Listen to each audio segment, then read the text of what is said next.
2022년 대강절 우리 기도의 12번째 시간입니다.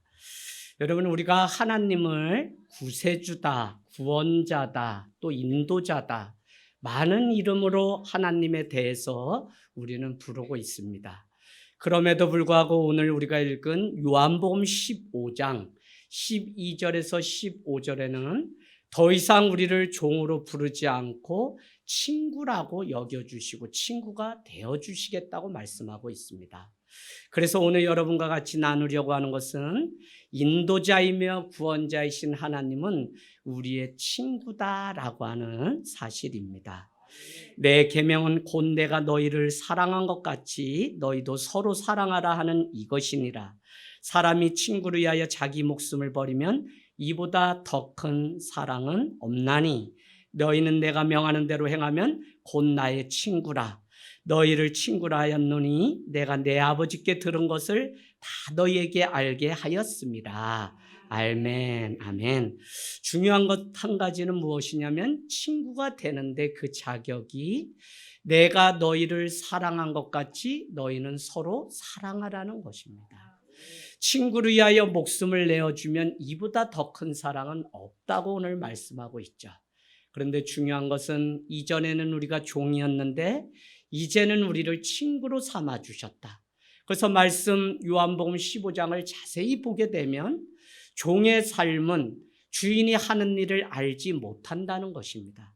시키면 시키는 일을 할 뿐이지 알지 못하는데 오늘 친구로 우리를 삼아주셨다는 의미는 하나님이 예수님께 알려주신 그것을 친구인 우리도 그 비밀을 알 수 있다는 것이죠.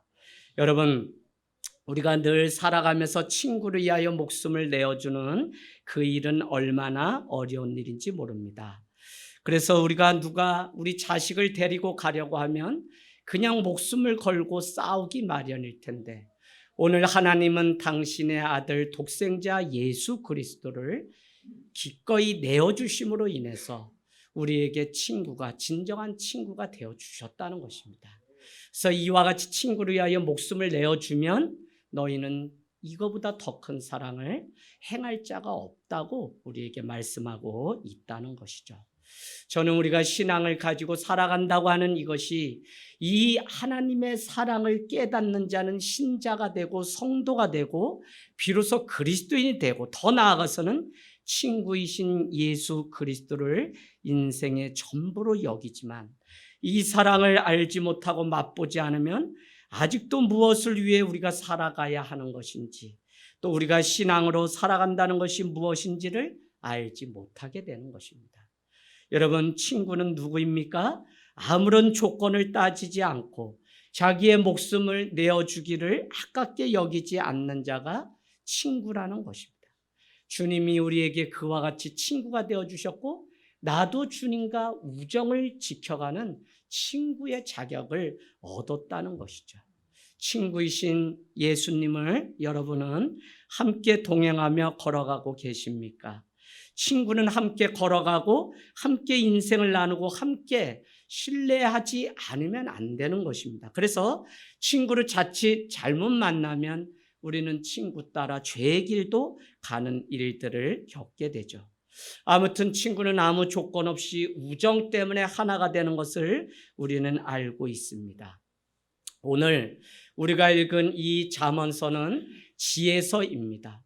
무엇이 지혜인지 우리에게 가르쳐 주는데 오늘 말씀 3장 27절에서 29절 한번 가서 여러분이 표시를 해놓겠습니다. 잠언서 3장 27절에서 29절. 내 손이 선을 베풀 힘이 있거든 마땅히 받을 자에게 베풀기를 아끼지 말며 내게 있거든 이웃에게 이르기를 갔다가 다시 오라 내일 주겠노라 하지 말며 내 이웃이 내 곁에서 평안히 살거든 그를 해하려고 꾀하지 말라는 것입니다. 지혜로운 삶을 살아가는 자의 실제적인 모습이 무엇인지 우리에게 가르쳐 주는데 한마디로 말씀 나누면 나누고 베풀고 소통하고 배려하는 것이 지혜로운 자의 삶이며 오늘 누가 진정한 친구냐? 내 이웃을 향하여 이와 같이 베풀 힘이 있거든 다하여 그를 베풀고, 또 내 이웃에게 내일 다시 오라고 말하지 말고 내게 있거든 아낌없이 나눌 수 있는 자가 정말 친구라는 것입니다. 더구나 내 이웃이 평안히 살면 그것 때문에 배아파하지 말고 잘 되면 그것을 격려해 줄 수 있는 그것이 진짜 친구라고 우리에게 가르쳐주고 있는 것입니다. 여러분, 나누고 베풀고 소통하고 배려하는 삶이 바로 지혜로운 삶이죠. 나눈 것보다 베푸는 것보다 지혜로운 삶이 없다는 것입니다. 진정 나누어야 할 때 나누고 베풀어야 될 때 베푸는 자가 진정한 친구인 동시에 이웃을 사랑하는 예수님의 제자의 삶이라는 것입니다. 내가 아닌 다른 사람을 위해서 살아가는 그것이 바로 열매 맺은 삶인데, 요한복음은 우리에게 뭐라고 말씀합니까? 너희에게 과실, 열매를 맺으면 이로써 내 제자인 줄 알리라고 우리에게 말씀하였습니다. 열매라고 하는 것은 내가 먹기 위하여 존재하는 것이 아니라, 열매를 맺어야 되는 이유는 다른 사람에게 나누고 베풀기 위해서 우리는 열매를 맺어야 되는 것이죠. 이 열매를 나누지 않고 많이 열렸다고 해서 나뭇가지에 그대로 두게 되면 이 열매는 반드시 썩기 마련입니다. 그래서 하나님 나라의 가치는 나누고 섬기는 데 있지, 내가 변호사가 되고 내가 무엇을 가진 것에 있지 않고 오히려 가짐과 나눔의 가치를 가지고 다른 사람과 나누고 섬기는 자리까지 가는 그것이 바로 지혜라는 것입니다. 모압 땅에서 과부가 되어서 돌아왔던 여인이 룻과 나오미입니다. 그는 돌아와서 아무것도 먹을 것이 없어 시어머니를 따라서 베들레헴에 돌아왔는데 먹을 것이 없는 거예요. 그래도 어머니를 모시고자 하는 그 마음 때문에 들로 밭으로 논으로 나가게 되죠. 그래서 룻기 2장은 뭐라고 말씀하죠? 마침 그곳에 보아스에게 은혜를 입었다는 것입니다. 누가요? 룻이라고 하는 한 여인이. 그 은혜는 다른 것이 아니라 오늘 이 소녀, 이 여인에게 하나님 은혜를 베푸소서라고 하는 보아스의 기도가 있었고, 룻이 가는 곳마다 길목에 하나님이 준비하신 은총이 기다리고 있는데, 그냥 밀 이삭을 얼마나 그날 많이 거뒀는지 먹고도 남을 정도의 은혜를 주셨다는 것입니다. 여러분, 학자들이 말하기를 아마도 보아스라고 하는 그 밭의 주인이 가는 길목마다, 룻이 가는 길목마다 그 밀 이삭을 일부러 놓은 것이 아닐까 하는 이야기를 할 때가 있습니다. 어찌하든지 오늘 보아스와 룻은 그 일을 통해서 한 가정을 이루게 되고, 그의 몸에서 누가 나오게 되죠?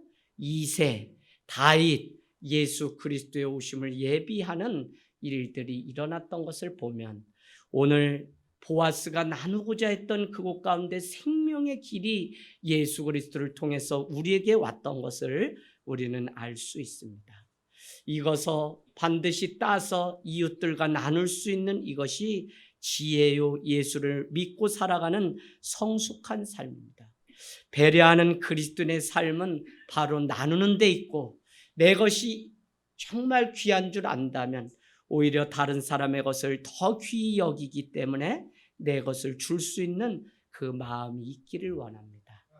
오늘 소정의 과정을 마치고 이제 또 이렇게 갑니다. 제가 일부 예배 때 유리가 시험을 보러 가는데 힘들었지. 근데 또 면접 보러 가는 거예요. 힘들죠. 근데 힘든 것은 40대 마치면 또 50대 힘든 일 있고 늘 있어요.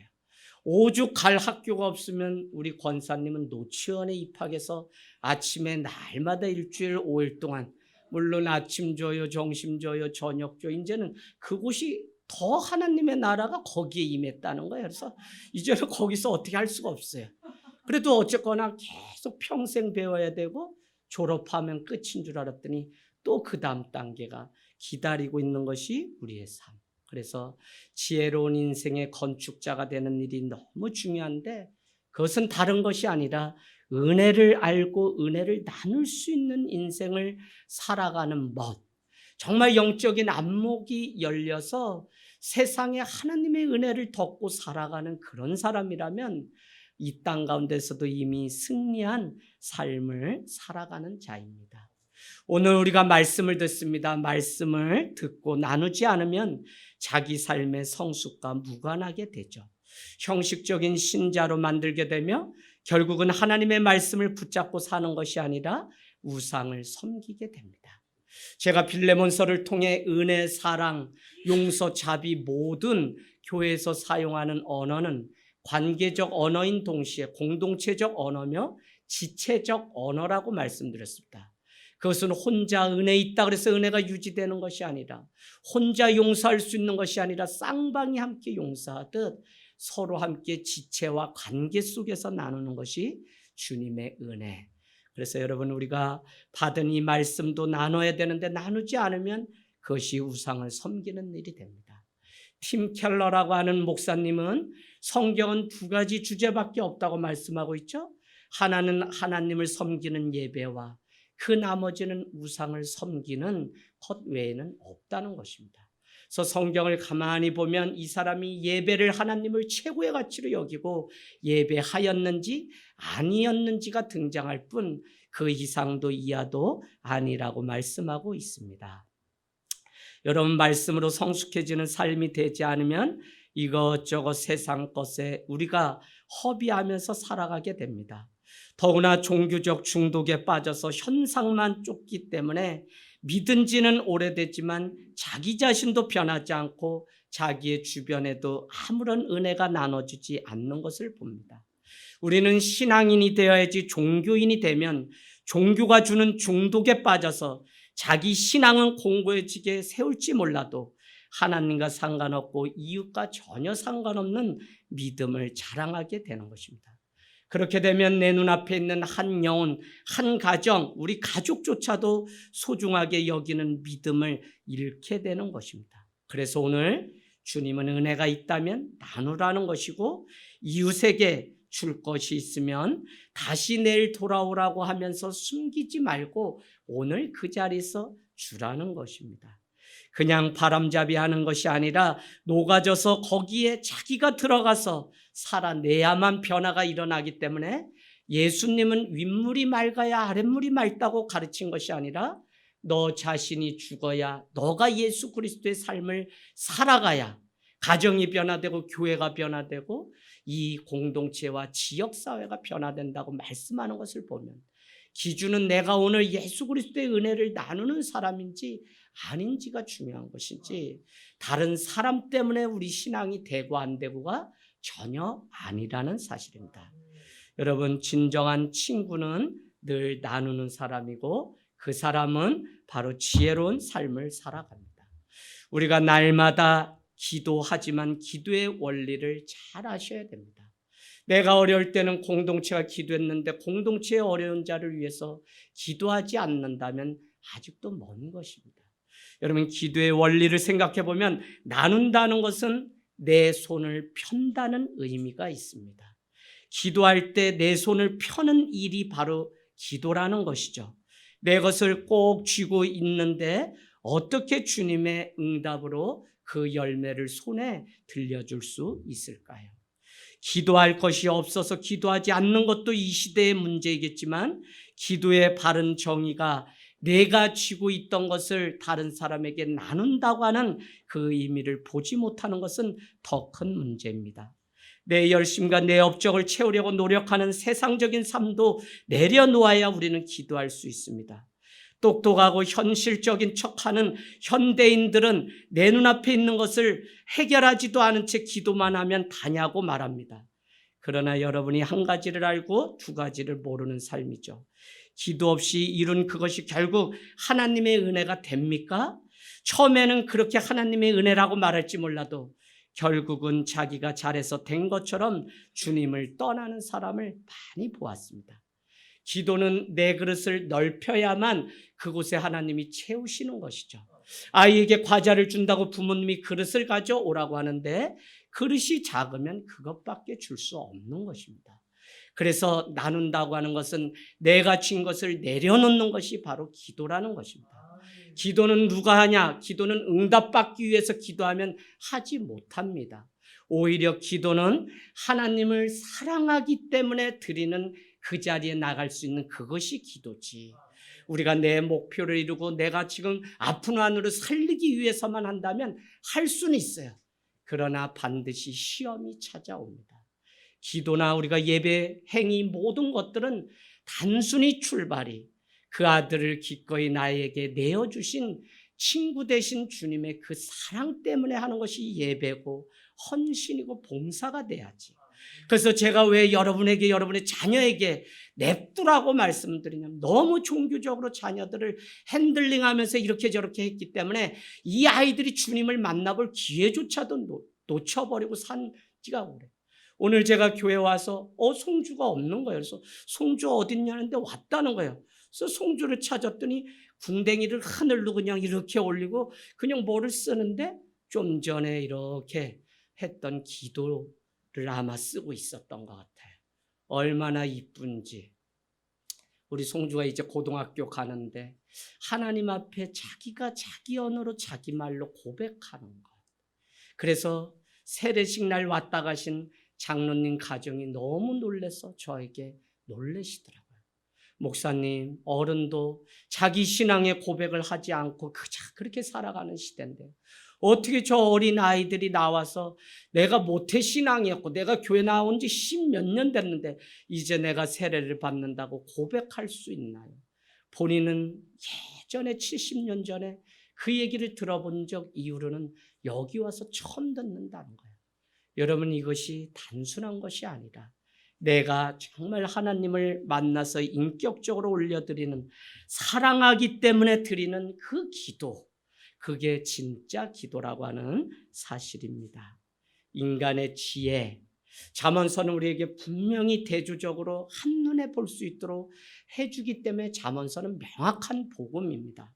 자, 볼까요? 인간의 지혜는 계속해서 모아야지 살고 현실을 직시하고 지금 투자하지 않으면 밀린다고 말하지만 하나님의 지혜는 나누고 베풀라고 말씀합니다.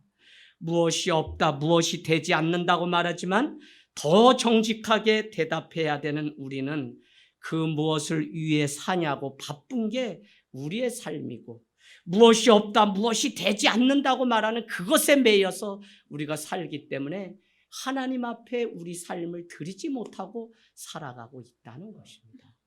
현대인들은 점점 주님과의 거리가 멀어지고 오늘 친구 되시려고 오신 주님의 그 우정을, 신뢰의 관계를 우리가 깨기 때문에 분명한 것은 주님이 오시는 날에 교회에 모여있는 사람은 많지 않을 것입니다.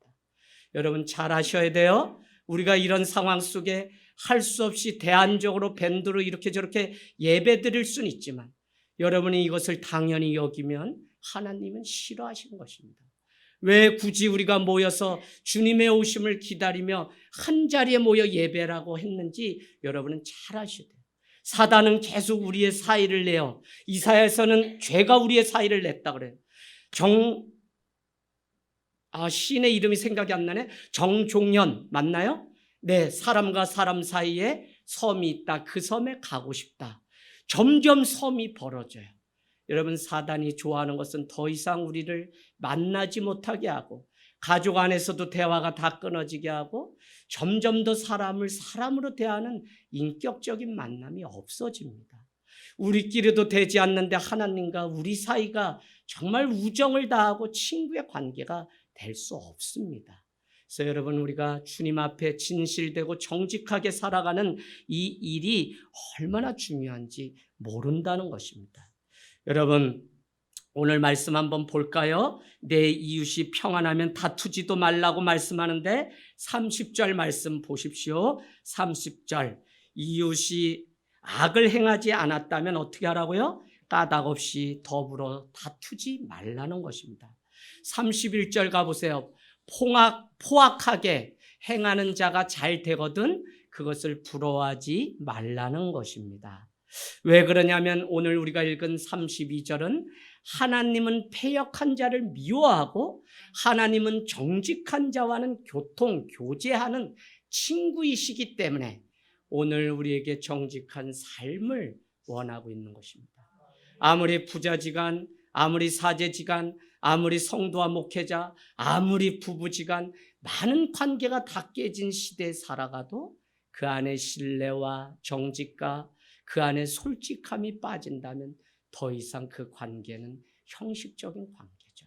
그래서 코로나에 우리에게 더욱 분명하게 당신의 삶이 주님의 복음 앞에 세워지기를 요구하고 요청하고 있는 이유는 무엇이냐면 이제는 형식적인 만남으로는 되지 않기 때문에 교회 안에서도 재편이 일어나죠. 그동안 내가 수십 년 다녔던 교회인데 왜 우리가 더 이상 그것이 의미가 없어지나요?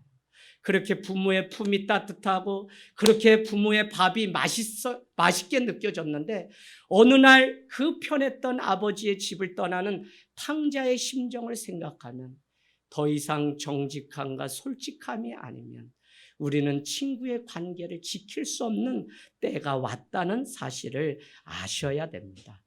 여러분, 우리가 하나님을 믿는다는 것은 하나님과의 친구의 관계라고 말씀드렸는데 그러려면 첫 번째 정직이 담보가 돼야 돼요.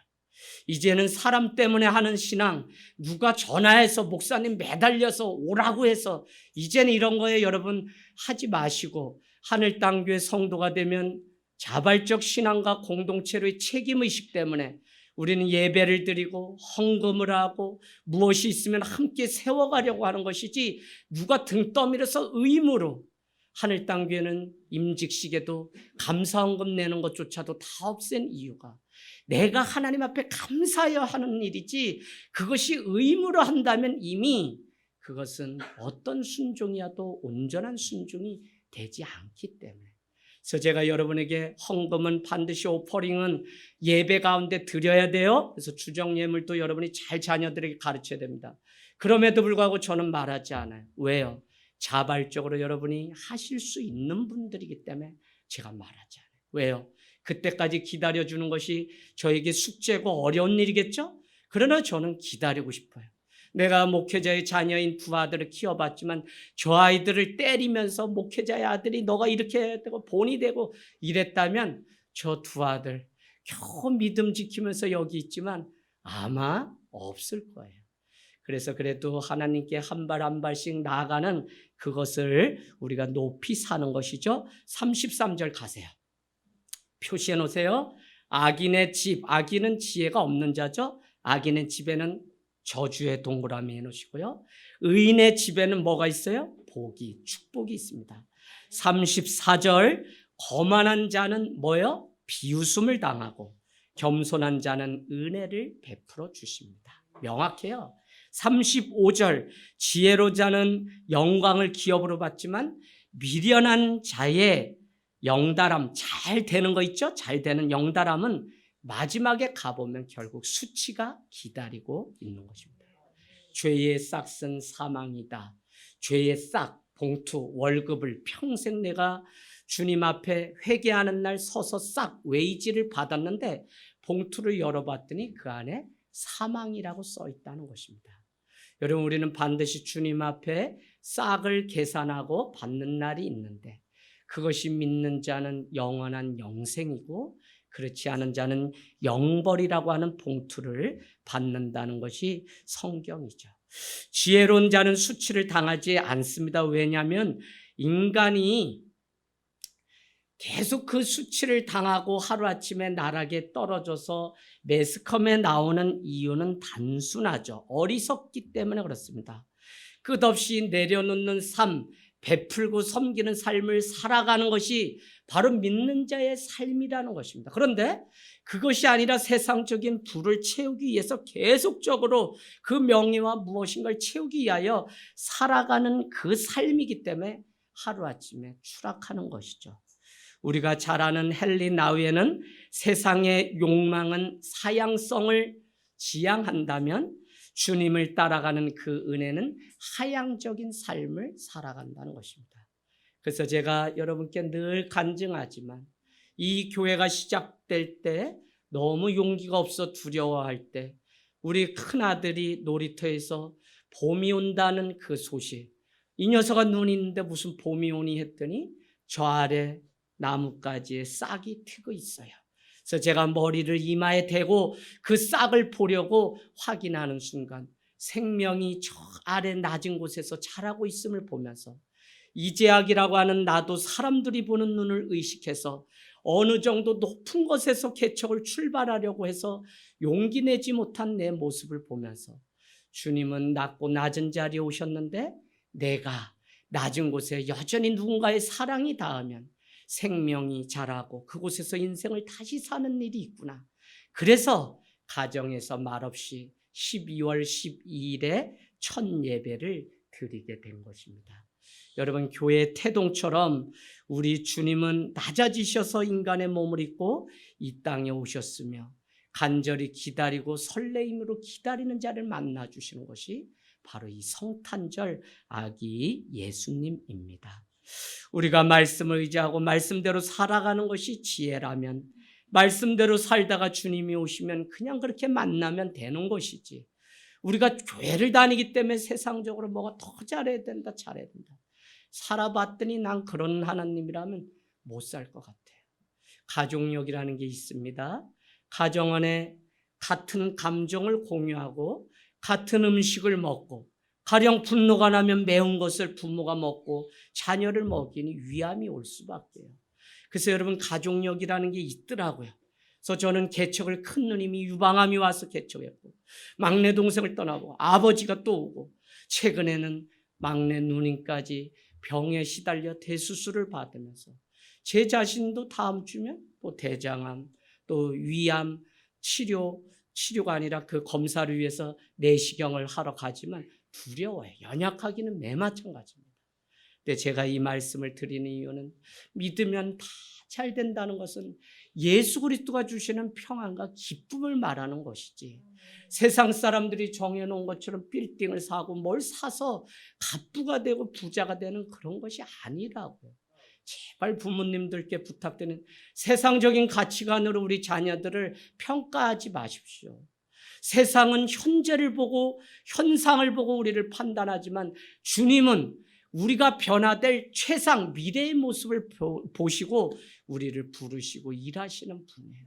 내가 오늘 지방에 가든 어디 가든 그게 뭐 우리의 삶에 얼마나 무슨, 그냥 내가 주님 앞에 진실과 정직함으로 주님 앞에 살아갈 믿음이 있는지를 가르치는 부모가 되기를 원합니다. 여러분, 예수님이 이 땅에 오신 목적은 마태복음 11장으로 가보실래요? 17절, 19절. 마태복음 11장 17절에서 19절.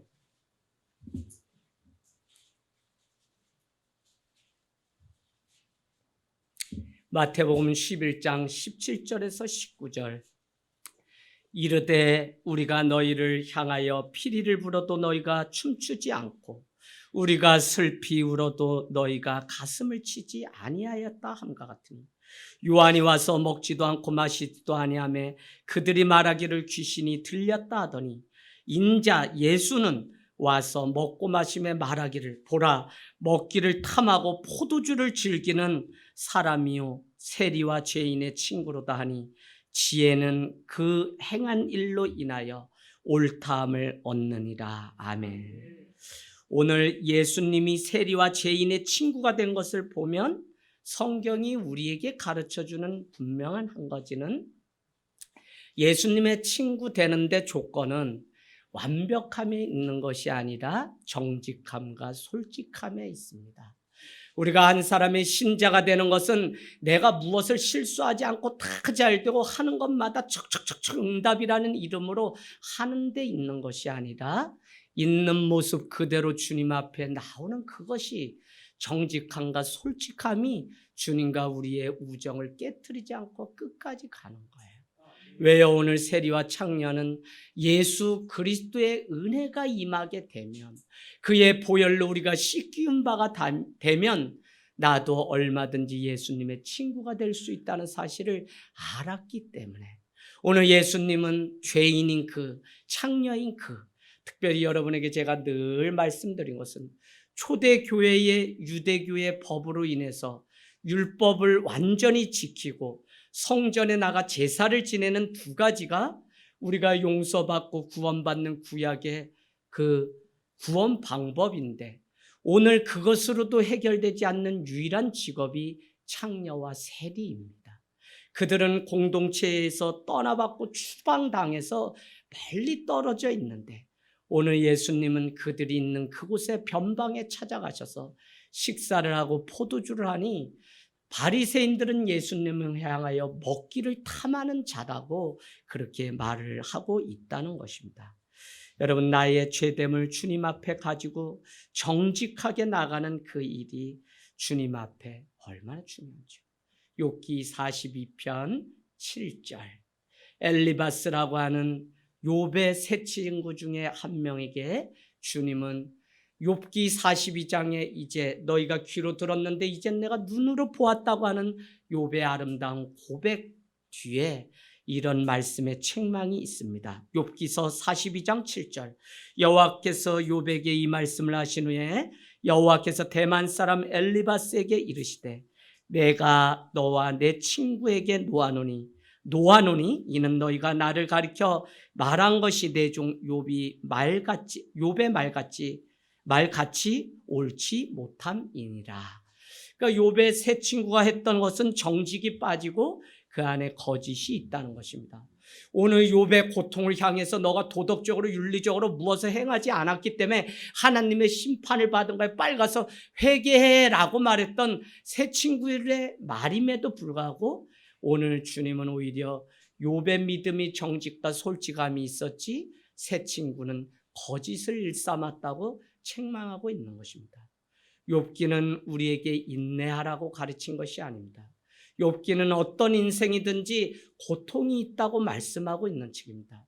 욥기는 우리가 하나님 앞에 하나님의 뜻을 살면 그냥 고통이 줄어들 뿐이지 고통은 누구나 있는 것이 이 땅의 삶이기 때문에 영원한 삶이 무엇인지를 준비하라고 우리에게, 더구나 너의 인생 가운데 고통이 찾아오고 위기가 찾아오면 그 가운데서도 하나님 앞에 그 믿음을 저버리지 않고 공의로우신 하나님이 갚아줄 것을 믿고 그 앞에 살아갈 것을 우리에게 요구하는 것이지, 내가 잘못을 했기 때문에 하나님이 오늘 심판한다라고 하는 욥의 세 친구의 말이 그릇된 것임을 우리에게 가르쳐주고 있습니다. 여러분, 오늘 내가 당하는 환난과 그 일 가운데도 하나님의 뜻이 있는데 그 이유는 다른 것이 아닙니다. 욥이 정직함으로 고통 가운데 오히려 하나님 앞에 나갔다는 것이 욥기가 주는 주제이며, 친구의 우정이라고 하는 것은 오래 가려면 정직하고 솔직해야 된다는 것입니다. 하나님과 우리 사이가 정직과 솔직이 있어야 하는 이유는 3장 32절 오늘 읽은 말씀, 패역한 자는 미움을 받지만 정직한 자는 하나님과 교통함의 역사가 있다는 것입니다. 여러분, 기도는 하나님 앞에 솔직한 자기 마음의 표현 아닙니까? 그래서 정직과 솔직이 없으면 가면을 쓸 수밖에 없죠. 그러나 정직하고 솔직한 죄인이 주님 앞에 나와서 누리는 그 자유함은 얼마나 큰지 모릅니다. 제가 죄가 많기 때문에 TV에 그렇게 불러도 나가지 못한다고 일찍 말씀드렸습니다. 어린아이라고 죄가 없습니까? 아담과 하와로 말미암아 우리 가운데는 죄가, 하나님을 보지 않으면 죄가, 눈을 감으면 하나님의 나라가 펼쳐지지만 눈을 뜨면 세상이 나를 유혹하는, 그래서 기도하는 것입니다. 사랑하는 여러분, 일찍이 그냥 어린 나이에 누나가 저 너의 집 넘어가면 맛있는 과자가 있다고 해서 구멍가게도 없고 전기불도 들어오지 않는 시골, 전기불 들어오지 않으면 호롱 뿌리죠? 심지가 올라옵니다. 그러니 어떻게 돼요? 그 석유가 드는 게 아까우니까 빨리 자라는 거죠. 7시, 8시 자고 일어나면 그 다음날 동생이 태어나고, 그런 게 그 삶이에요. 그 머리가 이렇게 코가 다 타고 머리가 탁 밝은데 눈을 마주치려고, 그래서 반딧불을 잡아다 형설지공, 그걸로 가지고 공부를 했다는 거 아닙니까? 그런데 어느 누나가 소개해 준 곳이 수박밭입니다. 우리는 고냉지 지역이기 때문에 수박이 자라지 않고 본 적이 없어요. 그것을 먹는 순간 신천지가 열리는데, 하나님의 나라가 그곳에 얼마나 맛있는지. 그날 저녁부터 저녁마다 핑계거리를 대고 집에서 밥을 많이 먹고, 그러고는 어디 놀러 간다고 말을 하고는 달밤에 달을 의지해서 600평 되는 수박밭 남해밭입니다. 출근을 해요. 한 달이 지났는데 사람들이 일꾼을 얻어서 그 수박을 따려고 했는데 사람들이 갖다 빈손으로 오고 수박이 없다는 거예요. 그 줄기가 다 밟혔는지 죽어서 수박이 없다는 거예요. 주인이 깜짝 놀라서 현행범으로 잡으려고 대낮에 방공일에 그곳에 지켜서 숨어 있는데, 제가 하루 가면 이게 남이 주는 게 아깝기 때문에 한 통을 돌에 깨서 한 번 먹고 버리고 또 따서 먹고 버리고 하루에 10통씩 없앴더니 한 달 만에 그 600평 수박밭이 다 그냥 쑥대밭이 돼서 멧돼지가 와서 밟은 것처럼 됐으니, 더구나 이 죄가 커지니까 어떻게 해요? 대낮에 방공일에 이제는 밤에 가는 게 아니라 낮에 출근해서 그걸 먹다가 어떻게 해요? 걸린 거죠. 그래서 경월 소주 한 개짝을 사가지고 빌러 갔던 적이 있습니다. 여러분, 이렇게 죄인이 어디 가서 이 많은 이야기를 하겠습니까? 주님 앞에 딱 자유함을 누렸던 건 한 가지예요. 자유함. 많은 잘못과 죄악 가운데 늘 살아갔던 제 인생인데 하나님 앞에 형식적인 거 벗어두고 솔직함과 정직함으로 나갔더니 잘았다고 말씀하시고 오히려 너 같은 자도 복이 있다며 축복해 주시는 주님의 손길을 고3이 돼서야 발견했을 때 제 삶을 거기에 다 쏟아부어도 아깝지 않아. 때만 되면 사회생활, 대학생활 다 하는 동안 늘 이 길을 가려고 몸부림치고 준비했던 과정들이 있습니다. 여러분, 어떤 관계든지 그 관계의 친밀함은 바로 얼마나 정직하고 솔직하냐. 그래서 여러분, 에스더가 죽을 것 같지만 하만의 그 저주와 모략으로 인해 에스더와 모르드게가 죽을 것 같지만 왕의 아내인 인도서부터 구스까지 127지방을 다스리던 아하수에로 왕의 이방 여인임에도 불구하고 왕비가 된 에스더는 왕과의 가까운 친밀함 때문에 왕실에 날마다 드나들며 함께 한 이불을 덮는 그 관계 때문에 이인자였던 하만이 그들을 죽이려고 모략하여도 결국 아하수에로가 들어주었던 부탁은 에스더의 부탁이었다는 것입니다. 관계, 영향력이라고 하는 것은 얼마나 더 친밀함과 관계에서 영향력이 나옵니다. 그렇기 때문에 위기 가운데 에스더는 내가 이때를 위하여 죽으면 죽으리라고 고백하고는 왕을 초대하여 잔치를 2번이나 배설하는 동안에 왕의 마음을 얻고 왕의 그 은혜를 입게 되니까 죽을 여인이었지만 그 나라와 민족을 살리는 위대한 여인이 되었던 것을. 그래서 여러분, 솔직함과 이 정직함의 관계, 이 친구 우정의 관계가 될 때 반드시 그 길 끝에는 승리가 기다리고 있다는 것입니다. C.S. 루이스는 고통은 하나님의 뭐라 그러죠? 확성기다, 그렇게 얘기합니다. 여러분, 고통이 하나님의 확성기다. 이 말이 여러분 이해가 되시나요? 고통이 하나님의 확성기다. 고통이야말로 하나님과 진실로 정직하고 솔직하게 나아갈 수 있는, 너와 내가 진실로 친구가 되자고 하는 초대인 동시에 나와 가까이 교제하자고 부르시는 하나님의 사랑의 확성기가 고통입니다. 그렇기 때문에 제가 다시 말씀드리지만 우리가 이 땅에 살아가는 한 고통도 있고 눈물도 있고 억울함도 있고 해를 입기도 합니다.